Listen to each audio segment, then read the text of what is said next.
what is on a budget sheet? Well, there are four basic categories: income, fixed expenses, variable expenses, and savings.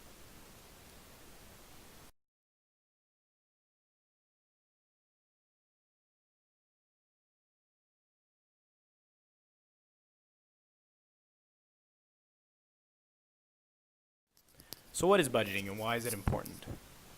Well, budgeting is the process of allocating your income to accommodate your expenses that best fits you and your needs and wants. And it's important because it can help you track your spending and bring you closer to financial freedom. Also creates a much less stressful life.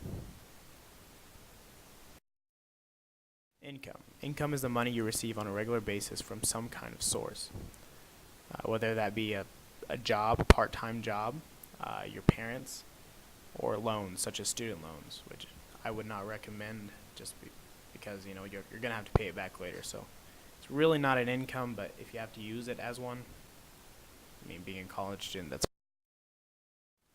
fixed expenses. Fixed expenses consist of all the expenses that will not vary month to month.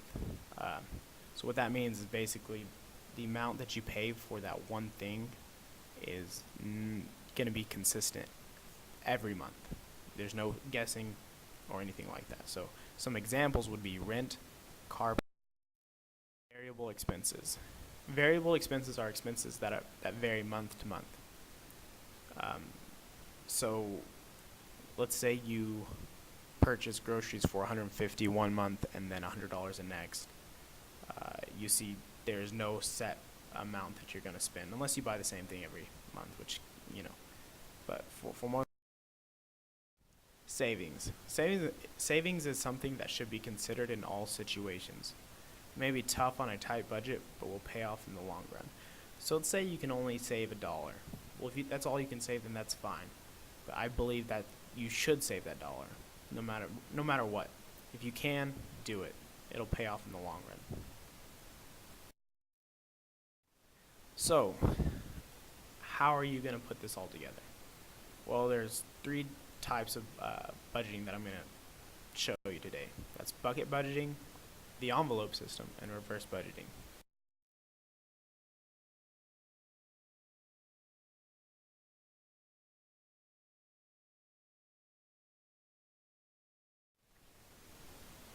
Bucket budgeting, this method requires the use of multiple accounts, each of which serve a different purpose.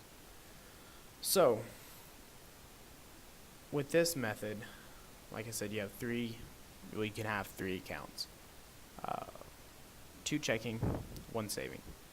The first checking is going to cover all your the envelope system. This system is the use of cash and actual envelopes. It's a pretty old system. I believe it's been around for quite a while. But basically what you do is you get so many envelopes and you label each one. And once you do that, you set a certain amount of money in each one. And then once that amount, reverse budgeting. This method of budgeting is very simple and focuses on one thing: saving. Through this method, your savings contributions are the most important thing. So with this method, what we're going to do is we're going to set a high goal of savings, and that's going to be your only goal. To put everything that we've learned all together, we're going to create a sample budget for May 2017. To start off with, we'll have 4 different columns: one for our budget, one for how much we actually got, the difference, in different notes. Following that, we will have 4 different rows: one for our income, one for our savings, one for our fixed expense, and one for our variable expenses.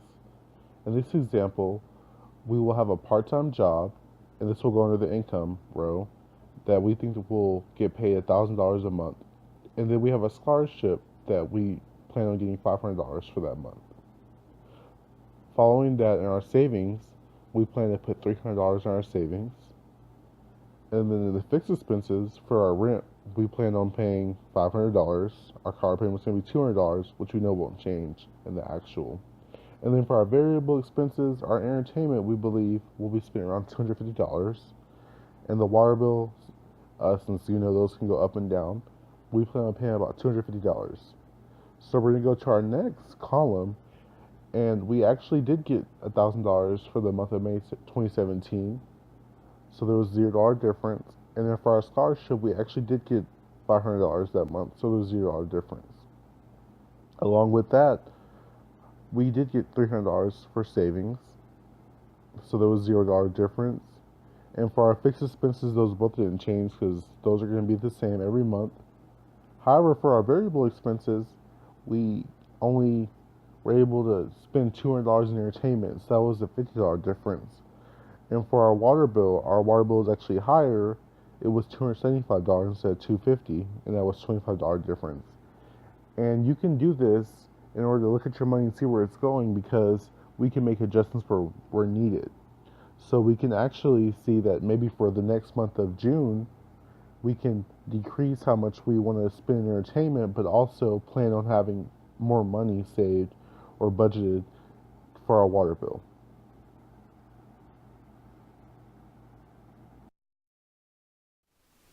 So in conclusion, I hope you can put this information to use, and I hope it plants some kind of seed that will help you on your financial journey. Um, Thank you for listening today, and I believe that you're going to have some questions below to test your knowledge on what this video has gone over. So again, thank you.